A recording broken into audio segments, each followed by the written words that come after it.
Ini pegang-pegang nih Pak, ini sudah dekat. Karena Suriah juga sudah runtuh. Mereka lagi sorak-sorak, saya malah sedih. Nangis kita nontonnya. Ya, nanti berarti setelah ini terjadi perebutan kekuasaan. Kisruh lagi. Dan banyak juga negeri yang lagi sakit ini. Ini sekedar biar antum kebuka berpikirnya. Jangan hanya mikirin negeri kita. Suriah presidennya kabur. Tapi saya nggak dengerin berita Kompas Pak. TV One saya nggak masuk. Saya dengerin langsung ke berita dari sana. Dan itu simpang siur. Ya. Semoga negeri kita masih aman-aman saja. Ya. Rusuh. Dan bagaimana hebatnya orang menyebut, nih mohon maaf mungkin kita beda pendapat. Cuma kalau Bapak dia jadi presiden, terus negerinya diganggu orang. Itu yang benar mana? Presidennya apa yang ganggu? Ya, mengganggu itu disebut pemberontak. Benar nggak? Tapi orang balik, dianggap pemimpinnya zalim, pemberontak jihad. Nah ini logika-logika ini yang kemudian harus hati-hati. Kalau nggak belajar akidah Islamiyah dan harakah Islamiyah, bisa-bisa kebalik. Nah negeri ini juga gitu. Siapa sih kita yang nggak zalim Pak? Ini yang sudah berkeluarga pasti ada zalim sama istrinya. Jangan coba-coba doa, ya Allah hancurkan semua orang yang zalim. Nggak begitu. Kita doanya nggak begitu. Ya Allah, maafkan orang yang zalim, bimbinglah dia. Beda cara doanya. Lebih mudah mana ngomongnya? Ya Allah, orang yang zalim, maafkan dia, bimbing kolbunya. Apa sulit begitu? Kenapa suka sekali mengumpat? Padahal mengumpat bukan sifat mukmin sejati. Itu sifat orang munafik. Dan banyak orang beragama padahal dia munafik. Ya.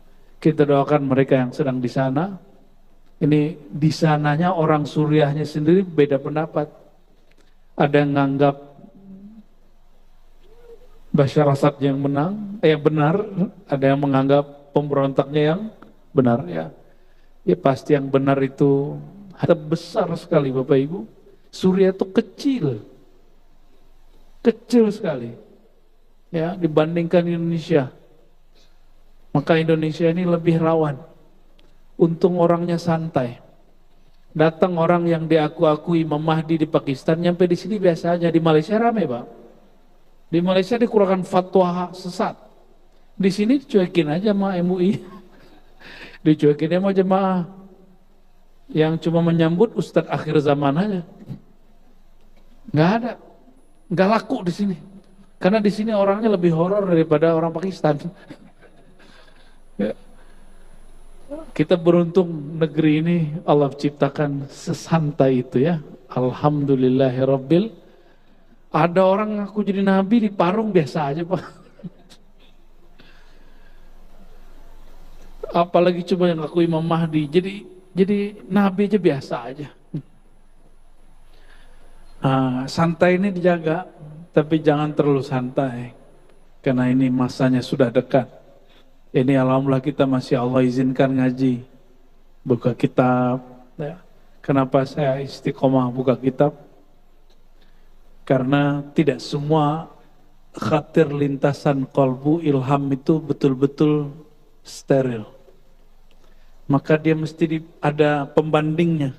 Apa yang kita rasa di sini mesti dibandingkan yang di sini, ya, supaya dia connect, insya Allah. Dan Bapak Ibu, kejadian di Gaza ini Syam, Palestina. Sahabat dari Palestina namanya Tamim Ad-Dari. Itu yang bawa cerita kisah pertemuan dengan Dajjal di suatu pulau. Kira-kira dia ngelaut di mana itu? Ya, orang Palestina. Maka Palestina itu simbol akhir zaman.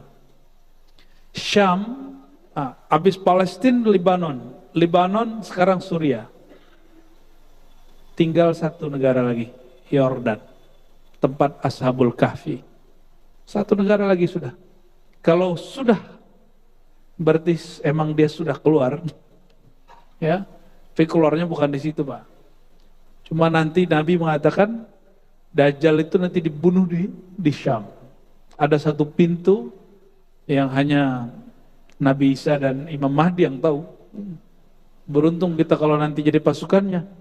Cuma jangan belagu. Banyak orang beriman, nur imannya dicabut. Maka kata Nabi, jika engkau mendengar Dajjal, menjauhlah. Menjauh. Dan ini kabar buruk bagi ibu-ibu.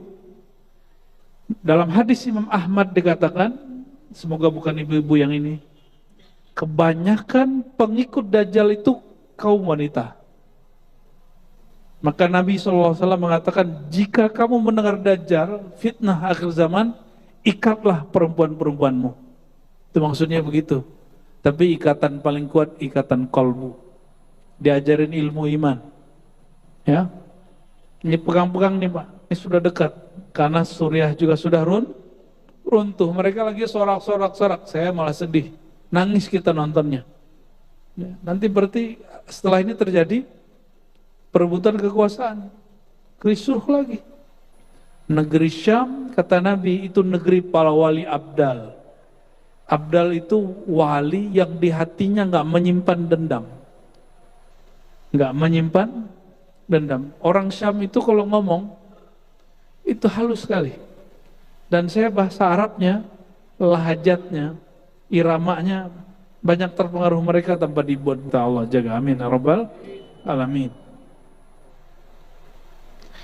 Apakah kamu mengira kamu dicipta abatha, sia-sia? Berarti ini sia-sia nggak nih? Apa ini? Ibu ada yang hilang nggak ininya? Ya, apa namanya? Ini nggak sia-sia ini. Ya, ada rahasianya, nanti aja, kita lagi nggak bahas itu. Cuma Allah lagi menegur. Apakah kamu kira 1 mili di tubuhmu itu sia-sia? Enggak, ya. Bahkan kamu mengira annakum ilaina la turja'un? Itu. Ini pertanyaan dari Allah. Dan kamu juga mengira kamu tidak dipulangkan kepadaku? Oh, berarti Allah selalu ngomong gini, aku itu asal kalian ada di sisiku. Jangan lupa pulang. Berarti yang lupa pulang durhaka. Coba, mohon maaf, ada orang sekolah tinggi-tinggi dengan kepada orang yang nggak mau pulang. Ini kacang lupa kulitnya. Pulanglah, silakan kerja di luar negeri. Tapi abdikan dirimu beberapa hari, beberapa saat di dalam negeri. Ya, saya masih ingat dosen saya yang lama di McGill, dia pulang. Apa kata dia? Emang kalau hidup nyaman, teratur di sana. Tapi kalau ingin mengabdi, berjuang di sini. Kalau ingin cinta kepada Allah, cinta negeri, hubbul watan di sini. Ya. Itu yang kita ambil ya. Maka kita banggalah ya, punya negeri sebesar ini, sebesar Eropa, dan Allah masih jaga. Ya. Dalam hadis yang lain disebutkan bahwa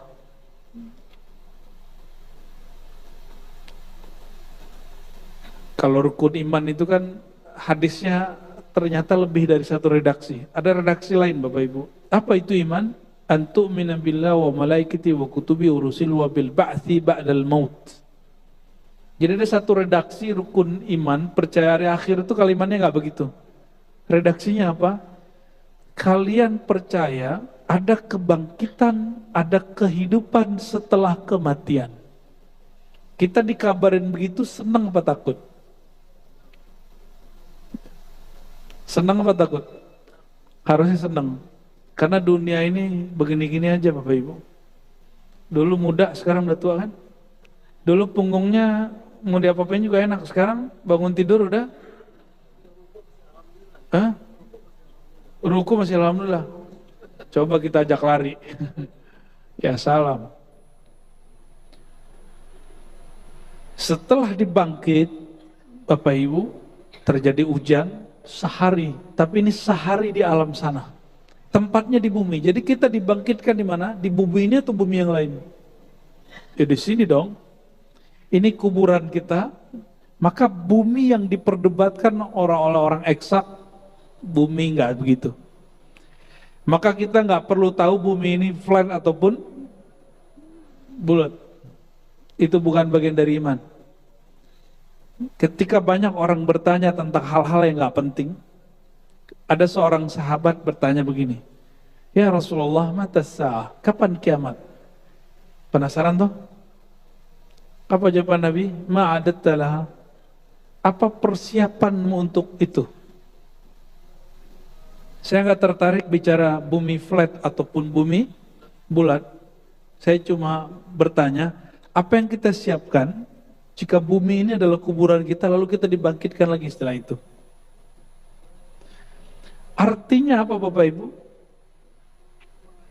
Tulang ekor itu tersimpan di situ semua memori yang kita lakukan sepanjang hidup. Ya, seluruh hidup kita ada di situ. Jadi semua bagian tubuh ini dia punya memori. Maka bagian, mohon maaf, bagian tulang ekor itu bagian paling sensitif dari semua tubuh. Di situ ada kenikmatan, di situ ada kehidupan.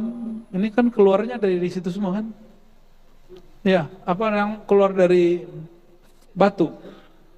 Seperti keyakinan orang Cina terhadap Sun Gokong.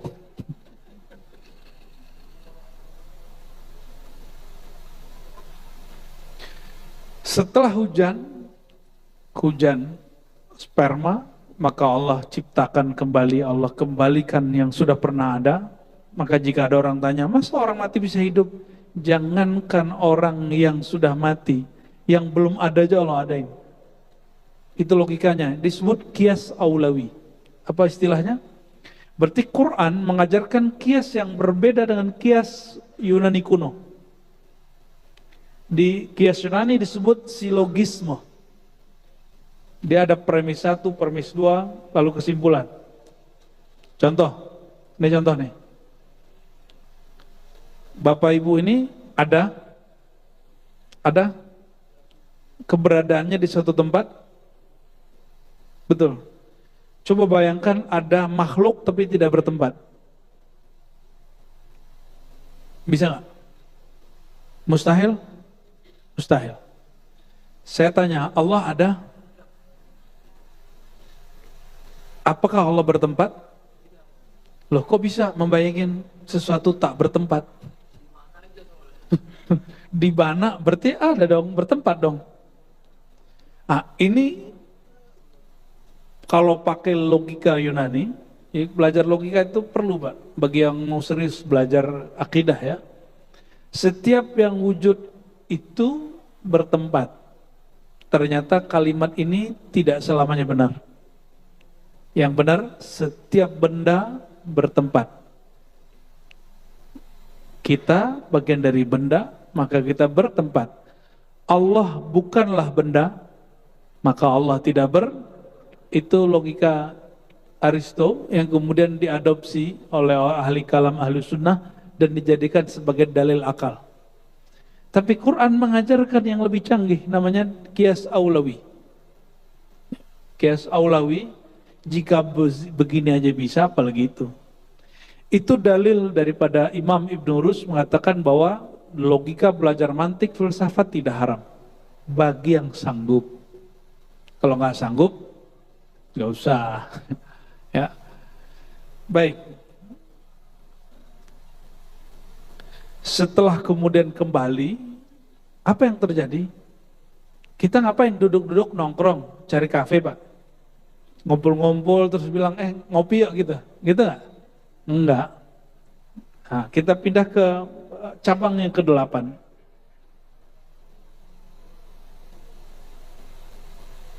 Surat Mutaffifin ayat 4 dan 5. Ala yazunnu ulaika annahum mab'utsuna liyaumin 'azim. Yauma yaqumun nasu lirabbil alamin. Jadi kita itu nanti di hadapan Allah setelah dibangkitkan semuanya berdiri, nggak ada yang duduk. nggak ada yang sempat duduk. Jadi habis dicipta langsung yaqumu an-nasu lirabbil alamin, semuanya berdiri. Di akhirat tuh nggak ada orang yang duduk karena nggak ada capek.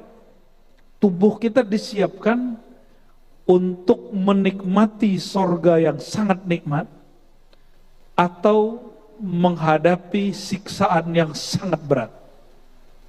Tubuh itu. Maka bukan tubuh ini. Tubuh ini kebakar atau kebentur, kepalanya mati. Di akhirat kepalanya dibentur-benturin, dibelah, masih hidup. Berarti tubuh kita sudah beda. Yang sama cuma satu aja. Tulang, ekor. Itu reinkarnasi versi akidah Ahlus Sunnah. Di luar itu gak ada reinkarnasi di kita. Yang ada dalam kita cuma warisan rohani. Tidak ada reinkarnasi. Karena reinkarnasi itu alamnya cuma berputar, nanti gak ada akhirat. Mati, pindah lagi, mati, pindah lagi, mati, pindah lagi, mati, pindah lagi. Begitu terus. Ya. Jadi kalau ada orang nanya, adakah reinkarnasi dalam Islam? Jawabannya ada, tapi yang seperti ini. Ya. Dan itu tidak disebut tanasukh, reinkarnasi. Ya. Dalam hadis Imam Muslim disebutkan Nabi SAW bersabda, yaqumun nas yaumal qiyamah li rabbil alamin. Pada hari kiamat orang-orang berdiri semua di hadapan Allah. Hatta yaghiba ahaduhum fi rashihi ila ansafi udhunayh. Sampai mereka keringetan dan keringatnya, ini bahasanya nggak boleh diterjemahin harfiah ya. Keringatnya kalau dulu orang tua saya cerita sama guru-guru saya, nanti keringat ente sampai ke tenggelam. Nggak begitu. Coba, pernahkah mengalami keringetan lalu kayaknya ini basah semua? Pernah ngalamin? Itu yang maksud kalimat ini.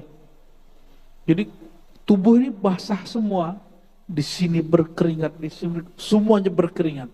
Itu maksud daripada orang tenggelam air keringat, bukan nanti keringat jadi laut, jadi sungai. Ya. Berarti dia belajar akhir zamannya, akhiratnya lewat komik. Komiknya porno lagi betul, nggak ada bajunya. Ya bener kan, nggak baik itu. Tudna asyamsu yawmal qiyamah khalq hatta takuna minhum kamiqdari mail. Tapi betul, ini disebutkan bahwa matahari nanti di akhirat didekatkan seperti seakan 1 mil. 1 mil itu berapa? Ya, yang belajar ini nih geografi. Nah, 3 kilo. Kira-kira 3 kilo. Kalau tubuh kita nggak diciptakan kuat, hancur nggak? Hancur. Hancur pasti. Pertanyaannya, apakah itu matahari yang sama dengan matahari kita sekarang? Ya, idza syamsu kuwirat di Quran, ketika matahari digulung, berarti mataharinya udah hancur dong. Tapi habis itu dibalikin lagi oleh Allah, sebagian bumi juga dibalikin oleh Allah. Itu matahari yang bukan matahari ini, tapi dia juga. Maksudnya mungkin panasnya lebih panas, buminya lebih luas, buminya lebih kuat. Setelah itu kita digiring, kita akan mencari satu pintu, seperti Nabi mau naik ke langit. Nabi kemana? Nabi langsung dari Ka'bah atau Nabi ke Baitul Maqdis? Jadi ini ada di kitab Bapak Ibu, bahwa Nabi SAW tidak langsung naik secara fisik dari Ka'bah. Nabi ke pintu langit dulu. Pintu langit bukan di Ka'bah. Pintu langit secara pengalaman rohani Rasulullah SAW adanya di Baitul Maqdis. Jadi wajar kalau tempat ini diperdebatkan ya. Cuma mereka nggak tahu juga sebenarnya benar begitu apa enggak ya. Nah nanti barulah diganti bumi yang bukan bumi ini. Jadi semua orang nanti ke sana baru muncul bumi yang baru. Naik Pak. Bukan bumi ini lagi. Perjalanan itulah di situ nanti ada hisab. Jadi kita nanti padang mahsyarnya 2 kali. Ada padang mahsyar di bumi tempat kita mati ini. Nanti berangkat ke bumi yang baru. Maka disebut dalam kitab Tazkirah Imam Qurtubi, Ardul Baida, bumi yang putih. Baru dengar? Selama ini ente belajar akhir zaman, akhirat baru dengar. Kurang piknik bener. Ahlus sunnahnya dipertanyakan ini ya. Dalam akidah Ahlus sunnah itu dibahas detail. Tapi emang saya pun baru paham benar 2019 ke sini. Ya. Dulu udah ngaji hadis belasan tahun aja nggak ngerti. Karena dulu belajar hadis itu mau debat, niatnya mau debat Wahabi. Bukan untuk diri. Maka saya minta ampun kepada Allah karena salah niat dalam ngaji. Ya, ternyata saudara kita juga itu ya. Kata guru kami Syekh Hasan itu yang paling keras ngeritik Wahabi, tapi apa kata beliau? Kalau nggak ada Wahabi, nggak ada Saudi, habis satu mazhab, yaitu mazhab Hanbali. Jadi Allah buat skenario supaya mazhab Hanbali tetap ada, eksis. Itu lewat ulama Wahabi. Walaupun mereka tidak murni Hanbali. Kalau kabar dari guru kita yang 9 tahun di sana, ya, Allahyarham Syekh Ali Mustafa, apa kata beliau? Saya belajar 2 mazhab di sana. Mazhab Syafi'i dan mazhab Hanbali. Maka beliau dikritik oleh guru kami dari Suriah, Syekh Taufik bin Muhammad Salih Al-Buti, kata beliau, ini Ali Mustafa ini kok aneh katanya. Orang mazhab Syafi'i tapi besarnya bukan di mazhab Syafi'i. Maksudnya besarnya di kalangan Hanbali, itu maksud beliau. Jadi saudara kita juga itu Pak ya. Cuma mungkin dia membid'ahkan Bapak Ibu. Jangan balas membid'ahkan mereka. Itu sama mengumpat sifat dari kefasikan. Kalau ada orang mencaci kita, kita katakan, oh mereka nggak ngerti saya. Gitu ya. Tapi kalau ngajak debat boleh. Ajak menghujat jangan. Bedakan berdebat dengan ya. Itu hadis yang keberapa ini ya?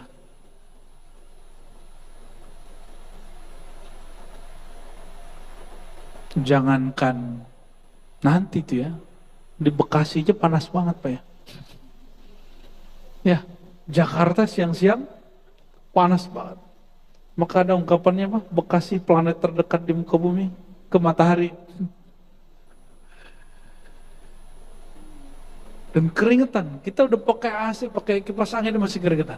Akhirnya teman-teman kita kalau tidur di sono, itu AC apa kipas angin ini 2. Alhamdulillah kulitnya tebal-tebal Pak.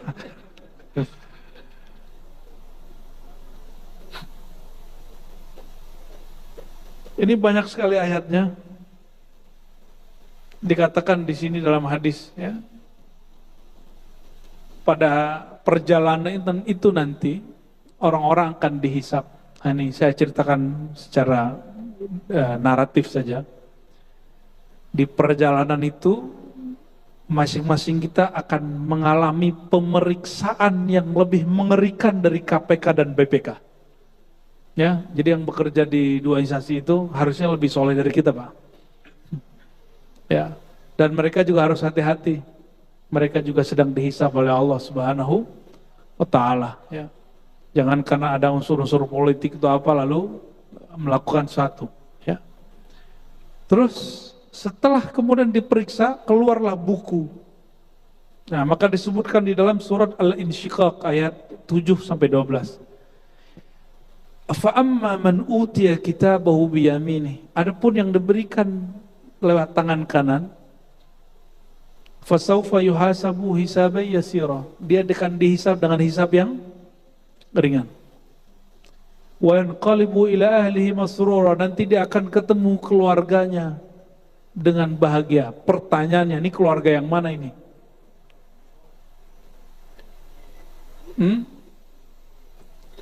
Masing-masing kita itu sudah ada keluarga yang nunggu di surga. Sudah ada yang nunggu di surga. Ada keluarga ukhrawi, ada keluarga dari dunia. Ini yang dimaksud adalah keluarga yang di surga. Wa yanqalibu ila ahlihi masrura. Dia akan kembali ke keluarganya dengan wajah berseri-seri. Karena dapat rapor yang bagus. Dan sebaliknya kalau diberinya dari belakang, ya, min wara amma man utiya kitabahu wara zahri fasawfa yad'u thubura wa yasla sa'ira. Kalau dari belakang begini, lo sini gitu. Enggak dihargai sama sekali dan maka malah dimurkai. Maka orang ini yasla sa'ira, wajahnya asem, wajahnya galau. Ya, enggak usah aneh-aneh. Mau diperiksa sama BPK itu ekspresi orangnya gimana, Ayah Zaki ini? Itu mereka gimana? Uduh, ini lebih ngeri dari presiden Pak kalau lagi meriksa. Dia datang itu lebih menakutkan daripada polisi. Ya, itu orang baik-baik, tanyain minum, semuanya. Ya. Itu malaikat nggak makan, nggak minum, nggak bisa disogok pakai kopi. Ya, nggak bisa sama sekali. Maka kita, kata para ulama, jika Allah yang langsung hisab, kamu tidak akan dihisab yang berat. Karena Allah pasti menghisabnya dengan Rahman dan Rahimnya. Wa yasla sa'ira, lalu dia dibuang ke neraka. Neraka itu bahasa Arabnya banyak, salah satu istilahnya sa'ir. Cuma saya nggak bingung kenapa banyak kita keliru dan mengira oh ada macam-macam surga, ada macam-macam neraka, ada neraka jahanam, neraka sa'ir. Bukan begitu. Jahanam itu bahasa Aramaik Suryani yang dipakai semuanya dalam bahasa Arab dan bahasa Ibrani. Jahanam, api artinya. Dalam bahasa Arab ada sa'ir, ada nar, ya, ada wel. Itu artinya sama semua. Unnar, nama-nama neraka. Neraka juga banyak namanya. Jadi satu neraka itu banyak namanya. Ada nama sa'ir, ada nama wel. Jadi dia apa amal kita namanya beda. Di juga. Di dalam neraka itulah baru ada tingkatan-tingkatan. Neraka aja banyak nama. Waktu kita dulu buka kajian nama ruh, orang pada ngamuk-ngamuk. Yang ngamuk ustadz juga kan lucu juga. Dia nggak nemu bilang aja saya nggak ketemu, nggak usah sok tahu. Karena saya ketemu kitabnya, saya ketemu dalilnya, ketemu ulama yang mengatakan ada nama ruh, namanya isim ghaib. Ada ulama dan itu imam Thariqah, imam Ahlussunnah yang dipuji oleh imam Ahlussunnah yang lain. Maka kalau kita nggak tahu adabnya apa, cukup mengatakan saya tidak mengerti. Ya, ini adab ya. Kalau antum beda faham sama teman, terus kita nggak cocok nih. Menurut kita dia salah nih. Cukup mengatakan apa? Oh saya nggak mengerti yang kamu amalkan. Itu cukup. Kalau Imam Bukhari bilang nggak tahu, berarti hadisnya nggak ada. Kalau antum bilang hadisnya nggak tahu, hadisnya ada nggak? Ya? Imam Bukhari hafal 500.000 hadis. Terus dia ngomong, la adri, saya nggak tahu hadis ini. Berarti itu indikator hadisnya ada apa nggak ada? Nggak ada hadisnya. Kalau antum nih ngomong nggak ada, itu hadisnya nggak ada apa ada? Ada lah. Ada di sini yang pernah hafal 40 hadis, 42 hadis? Enggak ya? Enggak. 42 hadis. Enggak ada kan? Tuh gimana mau hafal 400.000, 500.000. Ya, paling hadasnya yang sebanyak 500.000.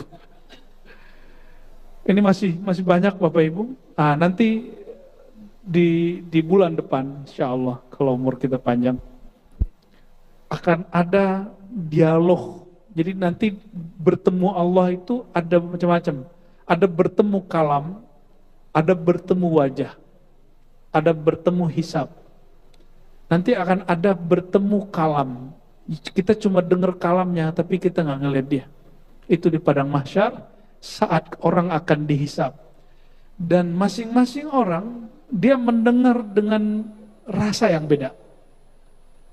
Kita nih masing-masing, Allah berkalam sekali kalam, tapi kita cara nangkapnya semuanya beda. Ada yang ketakutan, ada yang bahagia, padahal kalamnya sama. Kalamnya satu. Semoga kita termasuk yang bahagia itu. Amin ya rabbal alamin. Insyaallah kita lanjutkan di bulan depan. Allahumma sholli ala sayyidina Muhammad. Silakan azan. Terima kasih Buya. Ada satu pertanyaan dari jamaah TikTok. Pertanyaannya, mohon maaf sebelum dari jamaah online, kami persilakan kepada jamaah yang ada di sini. Apakah ada yang ingin bertanya?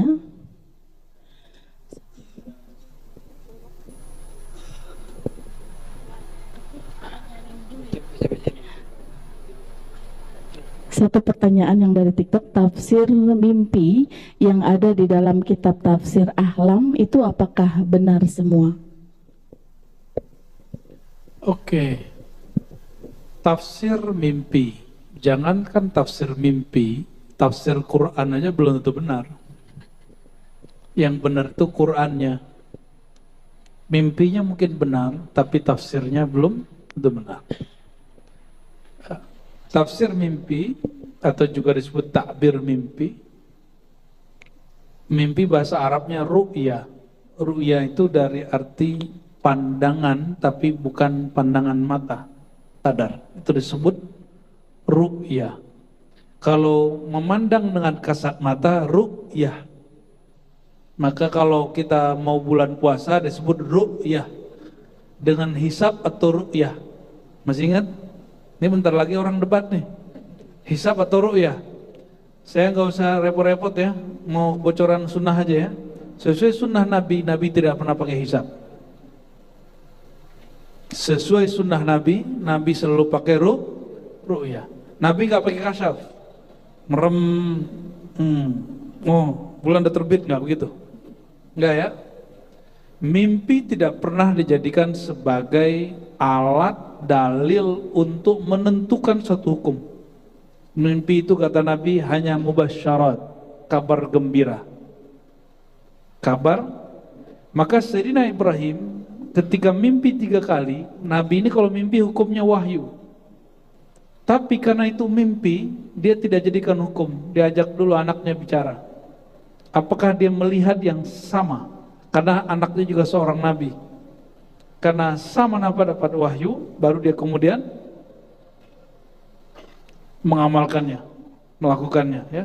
Jadi tidak boleh berhukum dengan mimpi. Itu sebabnya saya tidak menerima klaim orang yang mengatakan dia udah ketemu Allah sekian ribu kali, ketemu Nabi sekian ribu kali, terus dia Imam Mahdi. Karena la nahkum birru'ya, kita tidak berhukum dengan mimpi. Nabi hanya menyebutkan itu sebagai mubasyarat, kabar menghibur bagi jiwa orang mukmin. Ya. Jadi apapun yang ada dalam tafsir mimpi itu cuma sekedar hiburan dan tanda. Tapi belum tentu sebenarnya seperti itu. Dan pernahkah Nabi keliru menerjemahkan mimpi, menafsir mimpi? Selevel Nabi pernah keliru. Mimpinya tidak keliru, tapi penerjemahan mimpinya keliru. Tahun ke-6 beliau dapat perintah dan dapat mimpi untuk haji dan umrah. Maka beliau langsung berangkat tahun ke-6 umrah. Ternyata gak kesampaian. Malah diboikot sampai 10 tahun walaupun tidak sampai. Udah setahun batal. Artinya apa? Selevel Nabi juga mentafsir mimpi. Dan itu boleh keliru. Keliru apa? Tanggalnya. Sama ketika ada orang dulu melihat, jadi kasyaf mimpi sama. Misalnya ada wali ini melihat dalam alam batinnya sesuatu, itu setara dengan mimpi. Terus dia bilang, yang bakal jadi presiden Indonesia nanti fulan gitu ya. Itu setara hukumnya dengan mimpi. Dia cuma kabar gembira, kita tidak boleh berhukum dengan itu. Dan orang boleh keliru. Cuma sayang, orang dulu yang menggunakan mimpi dan kasyaf gurunya itu tidak istiqomah. Tidak memahami bahwa bisa jadi tahunnya salah. Mimpinya benar, kasyafnya sahih, tapi tahunnya keliru. Toh benar toh sekarang. Ya, kita nggak tahu juga ya, panjang atau tidak ini. Kita doain aja lah sampai selesai ya. Ya, apa pertanyaannya Bang? Berdiri. Assalamualaikum Pak Ustadz. Assalamualaikum. Izin bertanya, Ustadz, saya saudara-saudara mungkin yang lain, saudara-saudara kita yang muslim kan kalau ibadah itu selalu berdoa supaya nanti pas sakaratul maut diberi kemudahan gitu Pak Ustadz, diringankan lah, nggak berat gitu. Bisa baca syahadat ya, syukur-syukur berdoa seperti itu. Tapi itu jarang sekali saya lihat ya diberikan ke setiap orang, walaupun setiap sholat berdoa gitu Ustadz ke orang muslim.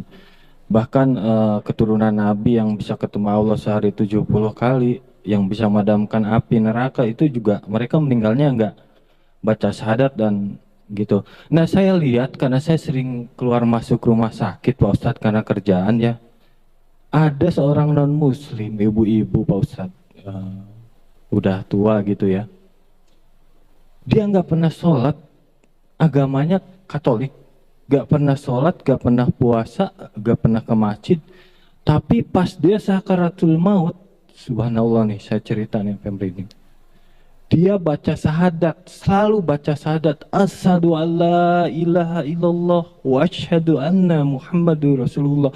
Dia selalu mengulang-ulang sampai keluarganya juga bingung Pak Ustadz. Nah yang mau saya tanyakan, rahasia Allah seperti apa yang seperti ini? Gitu, karena syahadat. Rahasia Allah dalam syahadat. maaf, Pertanyaannya apa? Langsung pertanyaannya. orang non muslim yang enggak bisa pernah begitu? meminta Oke, baik. meminta dalam keadaan Islam pas meninggal, dia mengucapkan syahadat. Baik, baik. Rahasia Allah seperti apa yang seperti ini Pak Ustadz? Oke. Boleh satu lagi Pak Ustadz? Satu aja. Satu aja. Sudah mau komat. Ya. Takut nanti jamaah yang sudah punya hajat kita ganggu hajatnya. Ya. Kok bisa orang yang diklaim secara KTP statusnya non muslim tapi sebelum meninggal dia bersyahadat? Itu sama potensinya dengan orang yang ber-KTP muslim tapi sebelum meninggalnya tidak bersyahadat, itu sama. Jadi jangan senang dulu antum ini punya KTP muslim Islam terus nanti meninggalnya bersyahadat, nggak ada jaminan. Kenapa nggak ada jaminan? Innallaha yanzuru ila qulubikum. Allah itu memandang kolbu. Maka yang disebut dalam hadis Nabi, demi zatku yang ada dalam genggamannya, tiada Tuhan selain dia.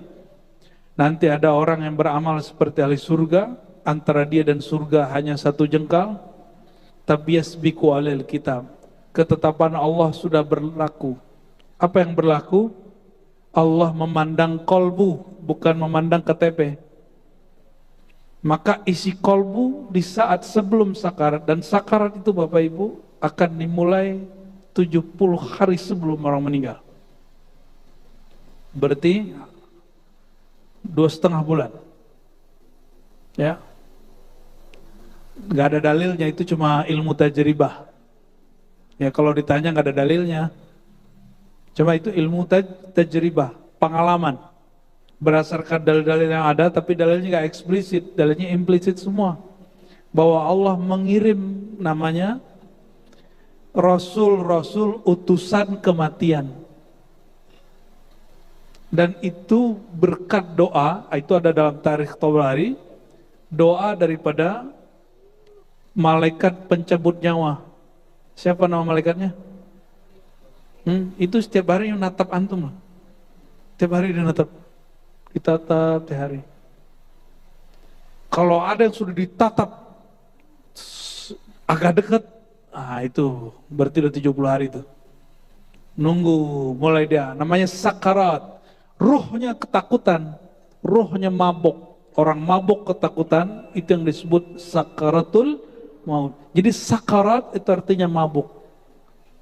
Ada mabuk cinta, ada mabuk tua, mabuk cimeng, apalagi mabuk duit, mabuk popularitas. Ada mabuk karena maut. Itu 70 hari, Pak. Ditatap terus. Kalau dia berkedip selesai. Maka ada orang ngumpul 1 miliar nih, cukup dia tatap saja. Dan itu otoritas yang Allah berikan kepada malaikat ini. Dia cukup dengan melihat, jadi nggak perlu atu-atu, dia cabut-cabutin repot begitu. Ya, dan dia bisa di napas dia itu bisa berbentuk orang lain. Oleh karena itu kata malaikat maut ini, ya Allah, jika aku membunuh atau mencabut nyawa hambamu, nanti mereka membenciku. Takut juga dibenci, Pak. Lalu gimana? Tolong bantulah aku ya Allah. Maka Allah kemudian mengatakan, aku ciptakan utusan-utusanmu sehingga ketika ada orang mati engkau tidak disalahkan. Kalau ada orang meninggal hari ini apa yang disalahin? Sakitnya apa, gitu kan? Tuh, sayangnya Allah sama malaikat maut. Nggak ada orang ngomong gini, jahat bener malaikat maut, lagi sayang-sayangnya diambil, kan nggak ada kan gitu. Nah, ini resenya. Dan maka besar kemungkinan si ibu itu KTP-nya belum ganti tapi dia sebenarnya sudah muslim. Ya. Nah, saran saya kepada kita semua dan untuk kami sendiri, amalan kita sebelum beramal apapun setiap hari mulai dengan syahadat. Syahadat itu persaksian kolbu yang dilafazkan dengan lisan. Semoga syahadat itu Allah istiqomahkan sampai kita sakaratul maut. Amin ya rabbal alamin. Allahumma khtimna bi husnil khatimah. Allah khtimna bi syahadah. Allah khtimna bi la ilaha illallah Muhammad Rasulullah. Ya Allah, izinkan kami yang hina ini, kami pendosa ini, menutup ajal kami dengan syahadat la ilaha illallah dan syahadat asyhadu anna Muhammad Rasulullah. Allahumma salli wa sallim barik alaihi. Rabbana atina fid dunya hasanah wa fil akhirati hasanah wa qina adzabannar. Hasibna hisaba yasira walhamdulillahi rabbil alamin.